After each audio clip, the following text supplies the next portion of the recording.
Three, two, one. Here we go!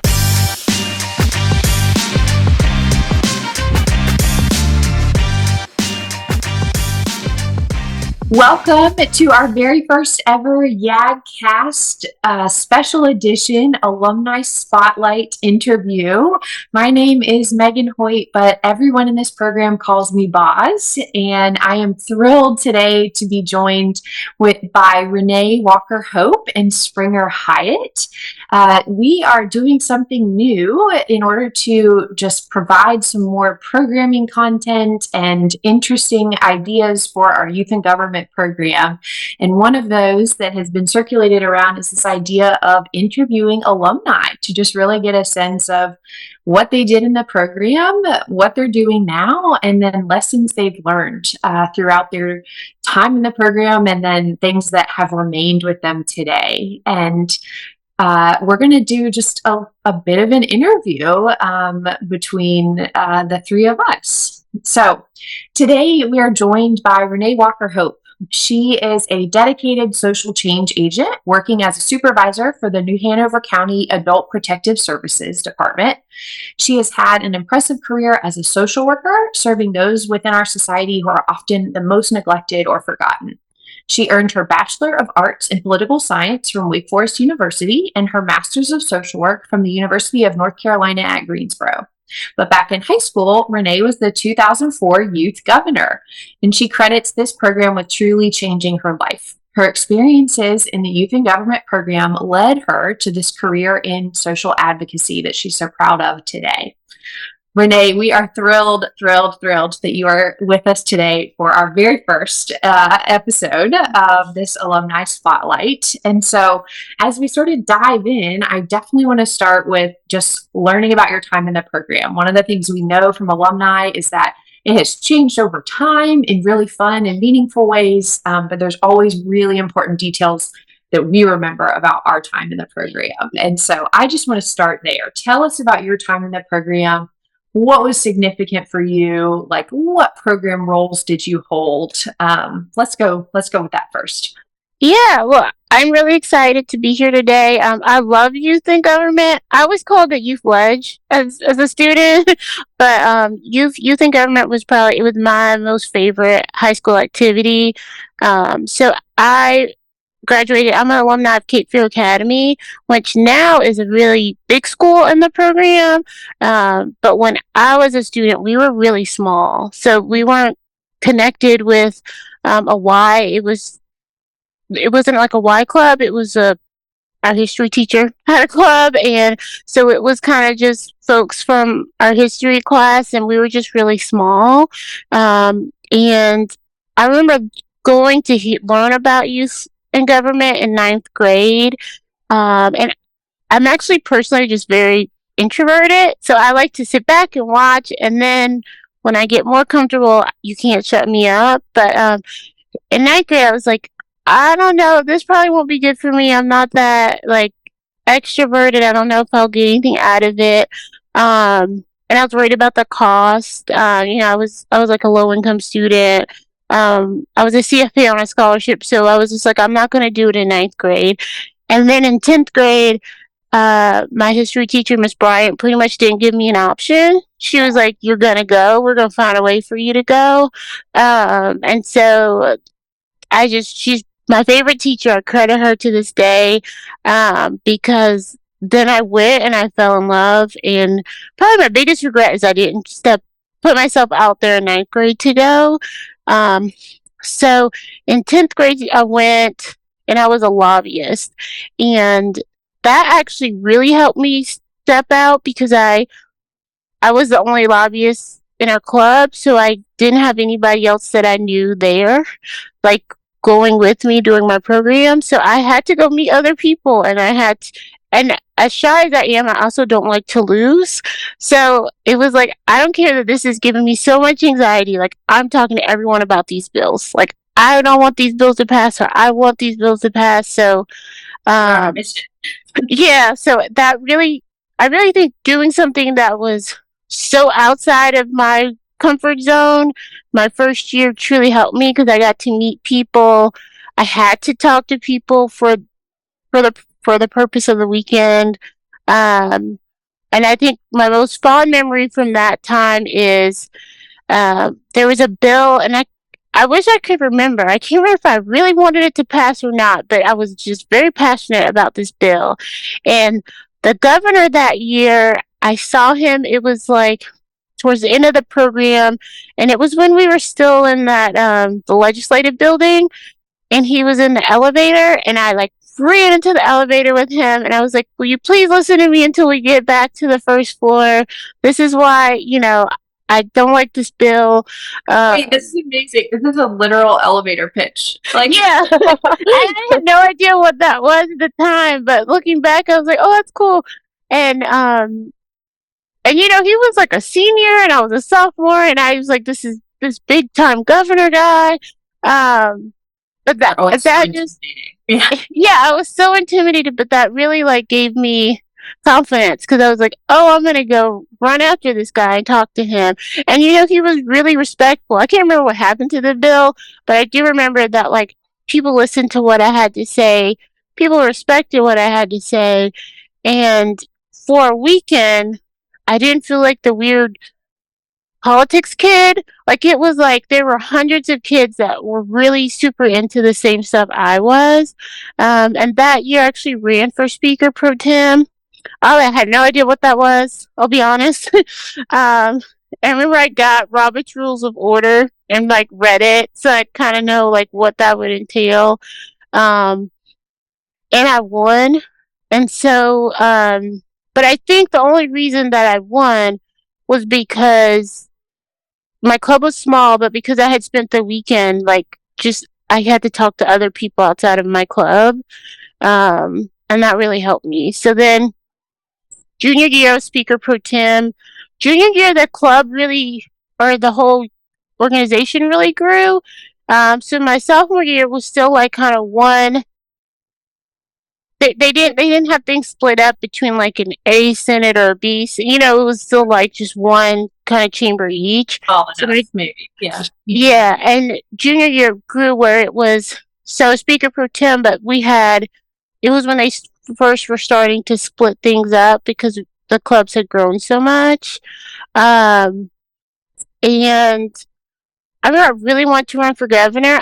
I don't know why, because like in my head, like I don't know why I didn't think I was gonna win, to be perfectly honest, because my club was so small. Like we could have gone up on the smaller bus. We call it the Bluebird, but the smaller bus, and like the whole club would have fit. Um, but I think it was my experience that year before talking with the governor and seeing like how people respected him and how he kind of got to go around. And I was like, I'm gonna go big or go home. So I'm gonna just run for the big one. Um, and so I was speaker pro tem that year, and I learned a lot about just the legislative process, um, being neutral. I couldn't just call on my club to speak. Being able to like have this authority in the chamber to keep people on task, like that was a good experience for me. Um, and then in terms of running, I just I remember I really worked on my speech because I thought that was the one time everyone would have the opportunity to know who I was. Because it's impossible to talk to everybody in the group. So I was like, that's my one chance for me to know that everyone knew who I was. So I really worked hard on my speech that year. And then I really worked hard on encouraging my club to go out and like support me with other people. I remember I went to Office Max because this was back in the day. We didn't have Instagram or anything, and I made my mom make. I'm not exaggerating, 500 plus copies of my flyer. I think she finally threw them out the last time she moved because we were still using it as scrap printer paper. Because we had so many. I made like those buttons that you used to make with, you would draw on them. And then I just was talking to everybody. Like I was like, this is why I want to be it. And I don't mean to say this in a bad way, but I also wanted to be it because so many of the bigger officers or like, senior officers that I saw, they were like these preppy white kids, and I wanted them to be someone that looked like me. And so I just really was like, I think I deserve to be a voice on that podium just like everyone else. And so I think it helped that I was really supported by my club that went out and talked to me. And then I just really just tried to have a lot of one-on-one conversations. I am not an early bird. I will sleep till the last minute. But I remember that weekend, I woke up so I could be at breakfast the minute it started. I was at dinner the whole time, just going from table to table and having conversations with people, mentioning that I was running, but really just having conversations with people. Because I think people can tell if you genuinely care about what they want to say versus, hey, I'm just here to tell you to vote for me. So that's been something I carried along in my career. Like as a social worker, people can tell if you really care about their story or if you just are there to get your task completed and you're just kind of asking it from a superficial point of view. Um, and so I was just honestly surprised that I won. I did win, but I think it had a lot to do with leaning on my village of supporters and knowing that I couldn't do it on my own. And so I won, and then that summer was really kind of transformational for me in terms of going to the governor's conference in DC. Um, I made connections that I kept all through college, like people that maybe didn't go to college with me, but they knew someone that was also going to Wake, and so they connected me with them. I became close friends with people at Kona that I have maintained, and so going to Kona and the governor's conference just kind of helped me continue to gain my confidence. Because when you go to a small school, you can feel really confident in your little bubble, and then when you get outside the bubble, you're like, oh wait, these people haven't known me for 4 years. It's not just 30 kids I have to get to know. So that just continued to help me grow. School, right? Like not just a small school, but just like that sort of, you've been together for a really long time as well. So they've known you, for a number of years as well. You've said, before you keep going, because I want to, you said so many amazing like threads that we could pull on. I want to talk though about just this arc that I feel like you're talking about, which is this like building of confidence.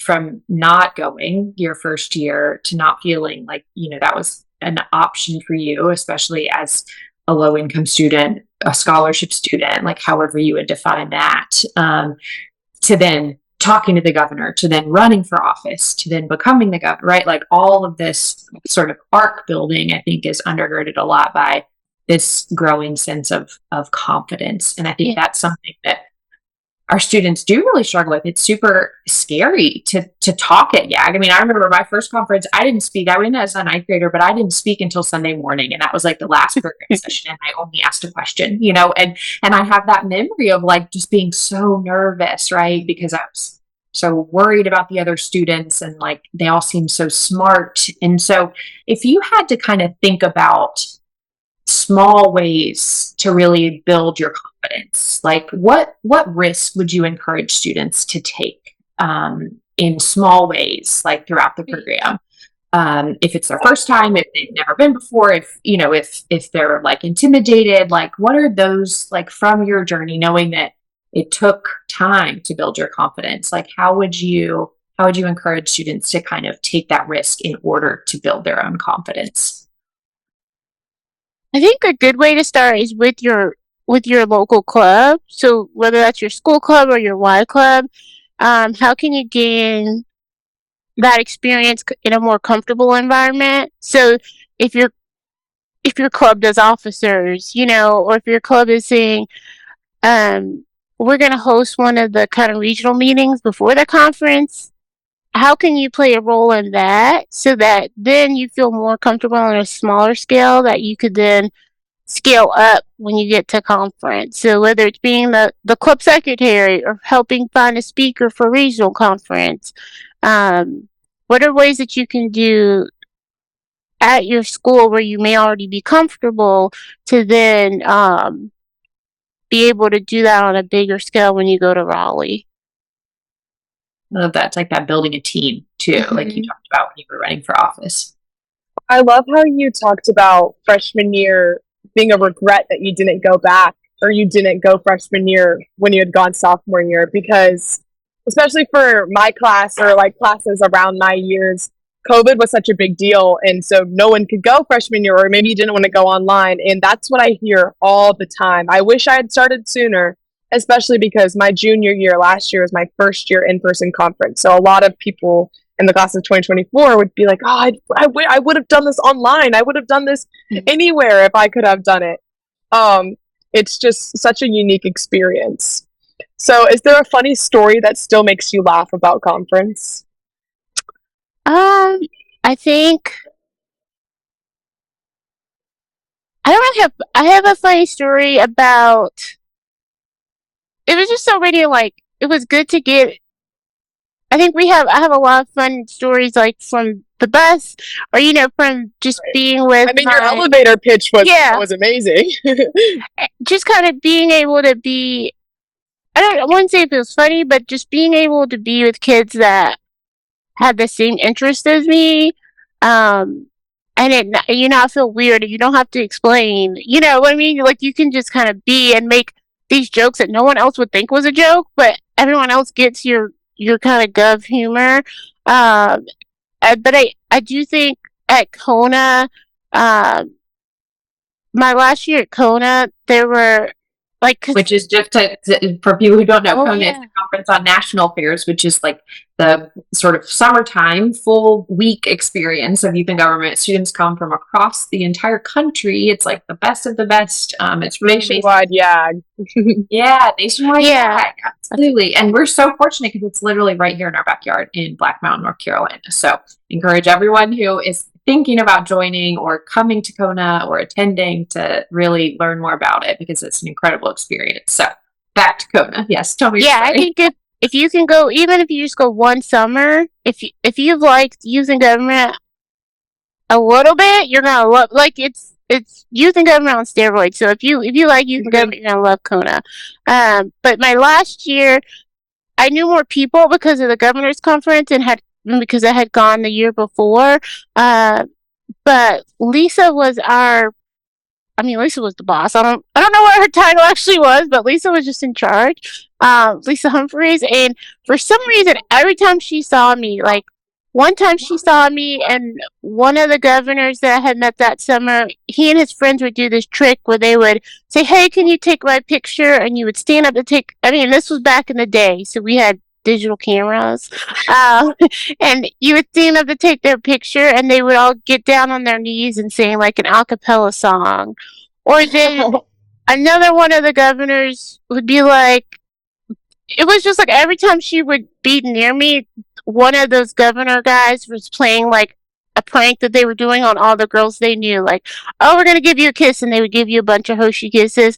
So by the end of it, she's like, Renee, what are you doing? Like, what is going on? So it was just funny because I am really quiet, and so but every time she saw me, there was something like that happening, and she was just like, "What is going on?" But that's the one thing I remember. Like I wouldn't see her all day, and then I would see her, and they would be doing a prank like that. Always so many shenanigans and hijinks happening. Yeah, our teens. I mean, just so creative. Like everyone's yeah. I love that part that it has been. No matter the medium, like we didn't have TikTok back then, but people were still being funny. You know, we always find a way. Yeah. Yes, yes, absolutely. Well, that has been such a fun trip down memory lane. I think you've hit on so many valuable ideas that are still important to the program, even though the program has changed over time. And I think that is a kind of feature of youth in government. And if I could say just one thing about, I think I said a lot about like self-confidence, but as we were talking a lot about, I think it also, a better phrase might be like a sense of belonging. I always take it as like, I have to work on my self-confidence, but looking back, it also was a sense of belonging. Like, I belong there just as much as any other student belonged there. And I think once I got through my first year and saw that, a lot of things became easier. So, like, I may not have had the nicer outfits. I may not, have had all the stuff that I thought other kids had that looked as good or kind of was as familiar with a lot of the things that they were, but I still belonged and my voice still belonged just as much as anyone else. And so I think truly believing that also will enhance your conference experience. Yeah, And it's having this important. community. Yeah, that Yeah. I love how you said like there's sort of like this government nerd sort of people who are into the government. I mean, have to they're going to be the people who are in the AP classes, right? Like Right. thinking about that kind of space. Maybe not necessarily, but I think often about a conversation I had with a student once, and she said, it's really hard in high school because there's all these like stereotypes, right? There's like the jock or the popular person or the band geek or whatever, right? And she said, but I've always felt like, where's the government nerd? Like, where's the government girl? Like, where's that stereotype? And I think a lot of people find that in youth and government. And Right. I love that. And you're not the odd one out in Right. youth and government. So if you feel at school that you're kind of the sore thumb at youth and government, there's at least like 20 kids that are way more like into it than you are. And you're like, wow, everyone's kind of leveled out in a way where you're talking about being popular and all that in high school. When you get to YAG, it's kind of like we're all starting brand new with each other because you don't know anyone. And I still hear you saying too about the equity piece, right? That like you can get there and still feel like you don't belong. Like there are other kids here who are from bigger schools who have different clothes. The stereotypes might still play out, right? And working to find your people, but also to recognize that you're just as valuable there. You belong there just as much as everyone else does too. Yeah. That everyone has voice, right?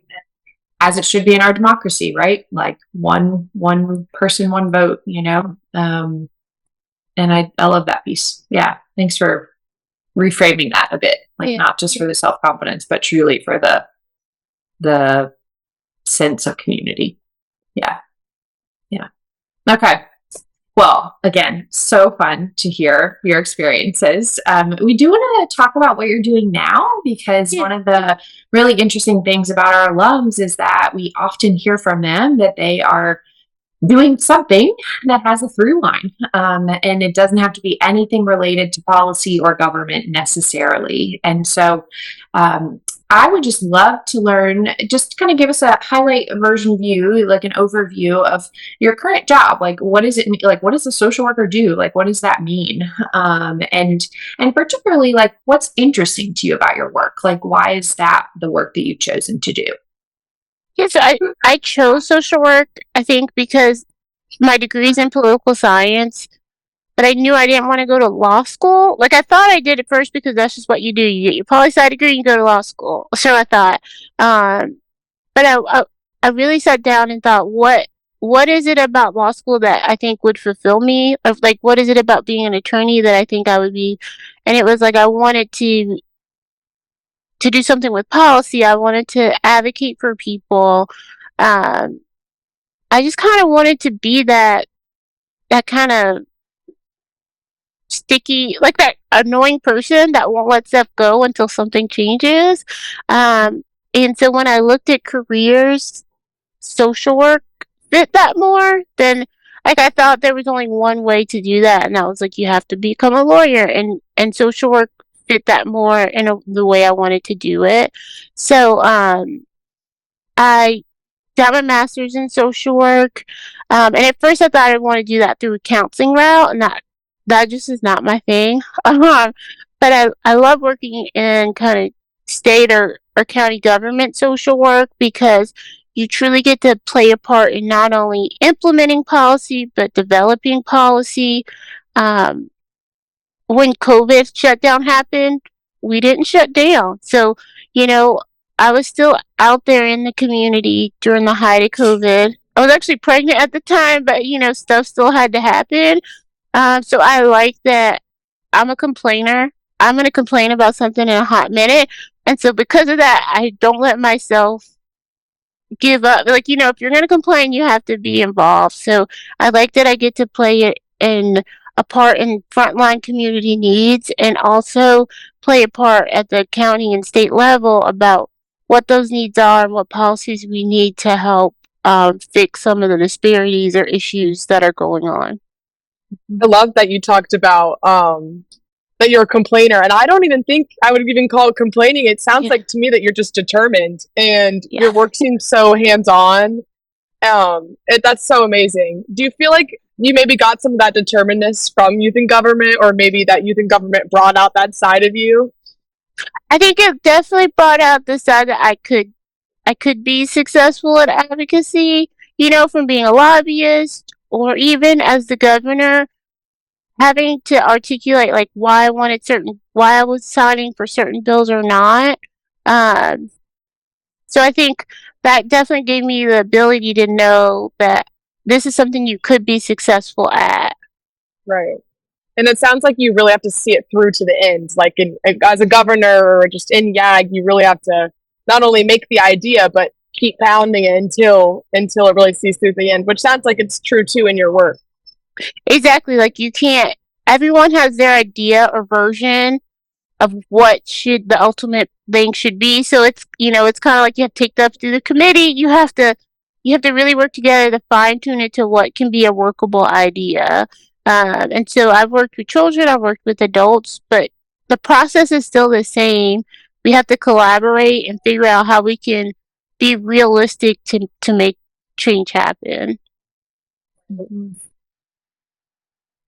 Yeah, and I just love too that you're really helping, I think, expand the definition of what it means to create policy. I mean, you're both, it sounds like, on the front lines of seeing it, working during COVID, being out there with folks, really knowing what policies are going to be effective. Or on the other side, I think a lot of policies get implemented and they have a lot of unintended consequences, right? Because we've sort of created something in theory, but we don't know what is going to happen in practice, right? And I'm relating that. I'm thinking so much about the bill writing process. We have so many students who are like, I don't know what I would write a bill on. Like, I don't know what laws are in our state. And so I'm wondering if you have any advice for students, because policy is kind of such a hard term to really like wrap your brain around. Like, what is a policy? And yet policies like structure our entire world, right? And so I'm wondering if you have just thoughts on how you think about like translating policy into real life, specifically with that eye towards like helping students as they start their like bill writing process. Yeah, I think it's similar here when we're asked, hey, can you go to the state meeting to talk about, they'll throw out some big, like, homelessness. Okay, I don't know. It's the same. Yeah, let's just solve it in a day. Yeah. But I think it's a good idea to, when you're thinking about whether it's a bill or a policy, like, okay, so you have like a subject idea, like a good kind of theme of this is an area that I'm really interested in, and then go really down to the basics. Like what's something very small that you could do in this area? Because a lot of times it's starting at those basics and then working your way up.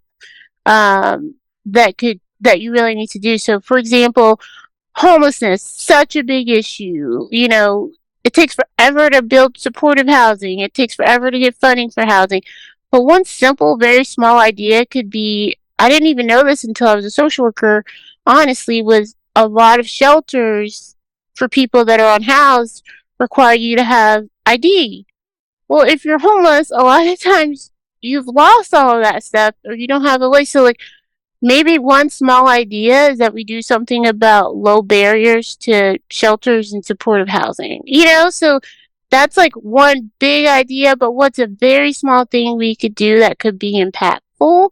Or even, this is kind of a sillier idea, but my husband is left-handed, and every day I hear him complain about the lack of support for left-handed people.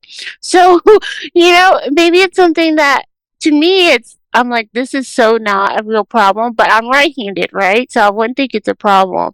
But are schools required to have left-handed supplies? I don't know. So maybe there's something that really impacts you, but believe me, it doesn't just impact you. And so, what's one small way that we can improve that situation for you and all the other people that are impacted by it? Thank you for that. You've given us two approaches, kind of a top down to like the smallest, but then also a really small thing. And how do you make that understand that actually impacts a lot of other people, right-handed privilege. I have a left-handed husband as well, and I'm sure he would be like, yes, let's do that. Let's make sure there's left-handed scissors. Whatever.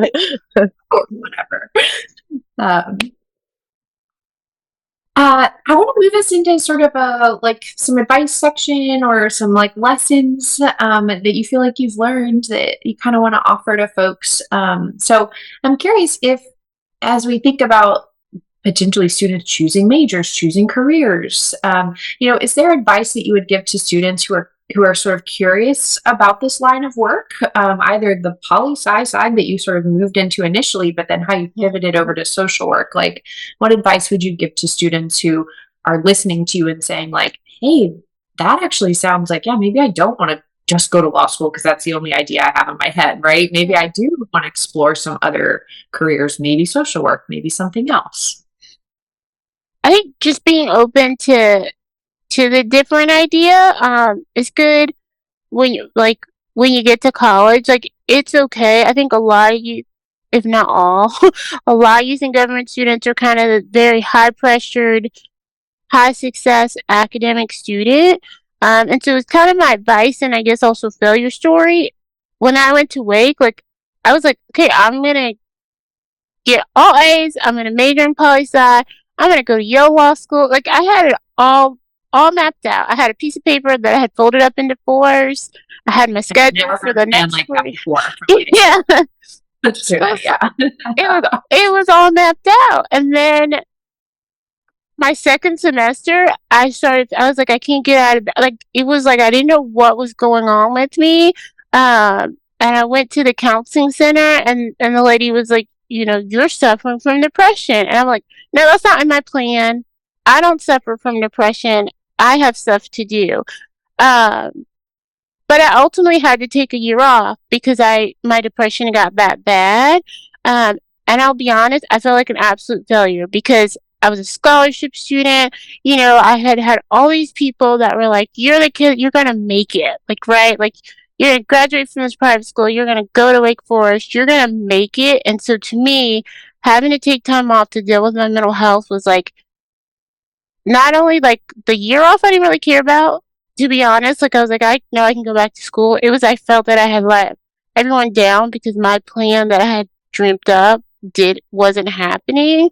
But by the end of my year off, one, I really think like I had supportive family and people that believed in mental health, and like it wasn't stigmatized that I was getting help.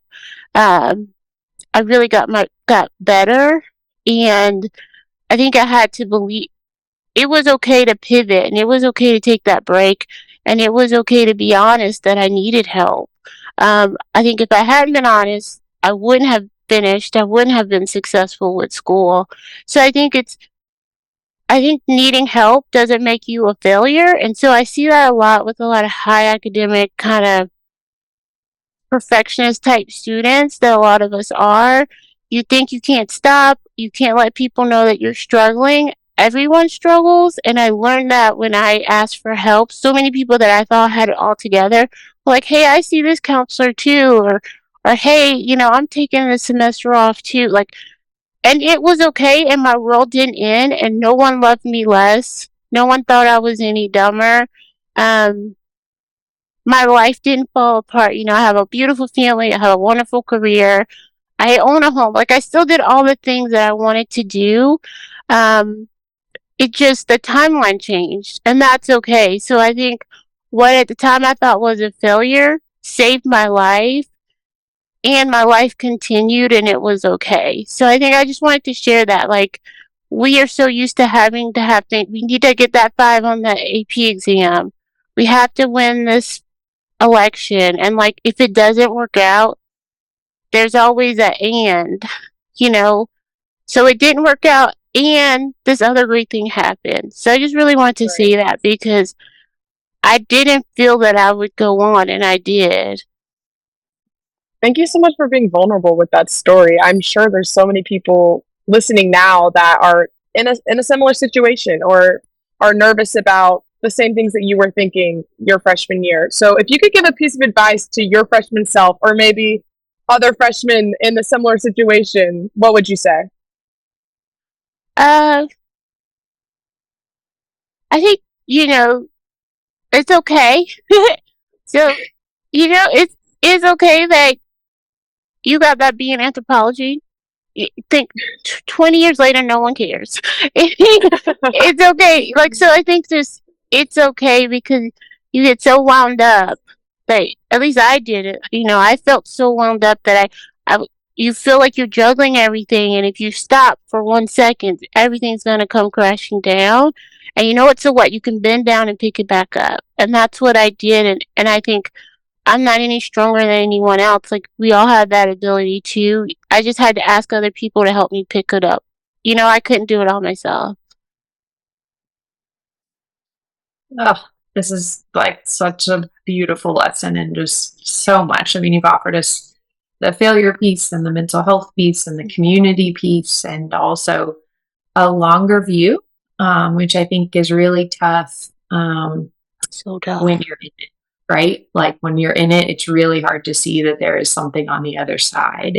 And I've worked with teens for over a decade now, and it's really interesting to me because a lot of people who don't work with teens will be like, "What's up with teens today?" Like it was always kind of hard to be a teen, right? Like why all this emphasis on mental health and why all that, and I always, regardless of like how much the world has changed, right? Because that is like its own thing that we could like spend an entire time talking about, right? Like COVID and social media and just, I mean, the pressure of how colleges have changed. I mean, there's like that bucket, right?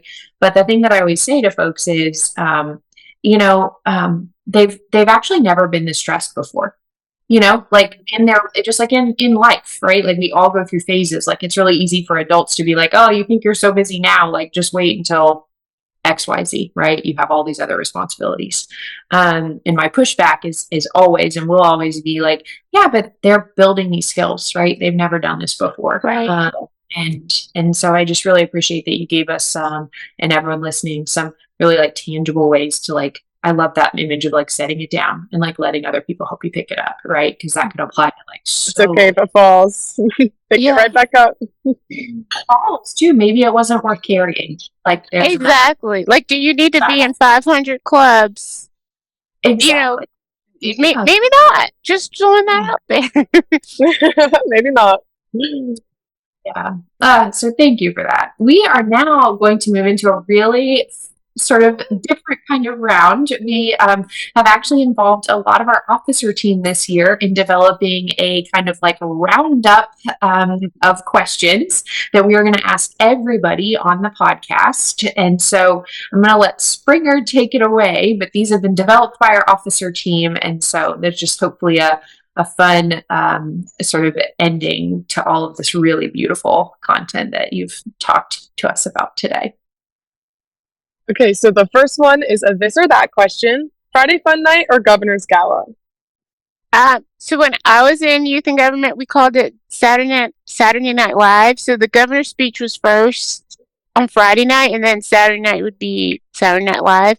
I actually like Saturday Night Live the best because by then it was like whatever happens Sunday happens, and you could just hang out with people you met, go to do the different things that they had activities wise, and get to know people in a different way.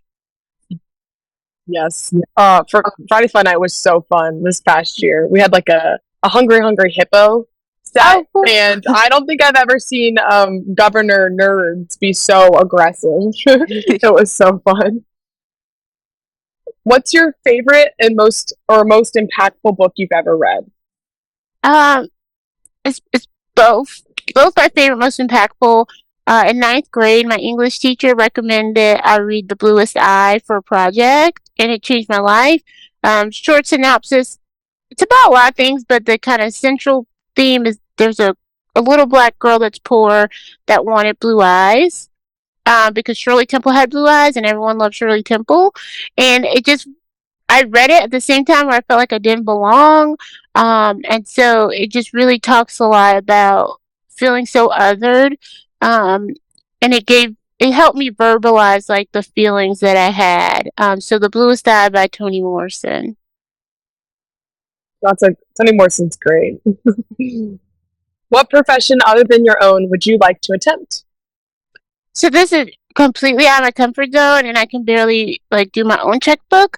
But I always wanted to be a stockbroker, like on the exchange floor, like the people yelling to buy. I don't know. I always wanted to do like that or investment banking, something like Succession type stuff. That's so interesting. That's like total worlds apart from what you're doing. That's so interesting.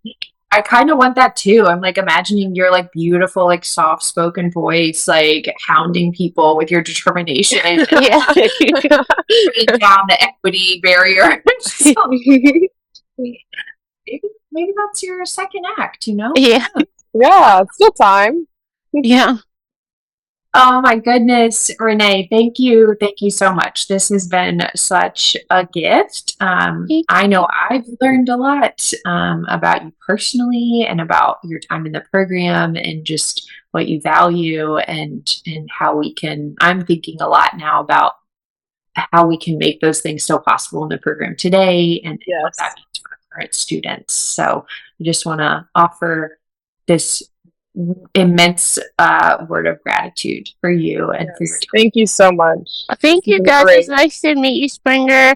And just if I could say one last thing, I honestly could not have attended the program had it not been for like people donating money to help support the cost of Kona or the cost of the program. And I would hate to see like my contribution not be made to the program or the changes that it made to me. So for especially alumni listening, if you're able to give to the program even a little bit, like it truly is life transforming. And so I'm grateful that others gave. I'm grateful that I can give a little bit now, but I just really wanted to talk about how beneficial those donations are.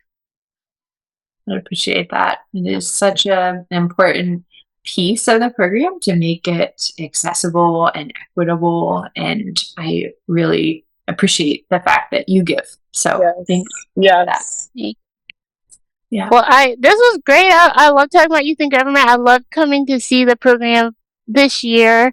So Springer, I'm jealous you get to have one more. Is it one more year?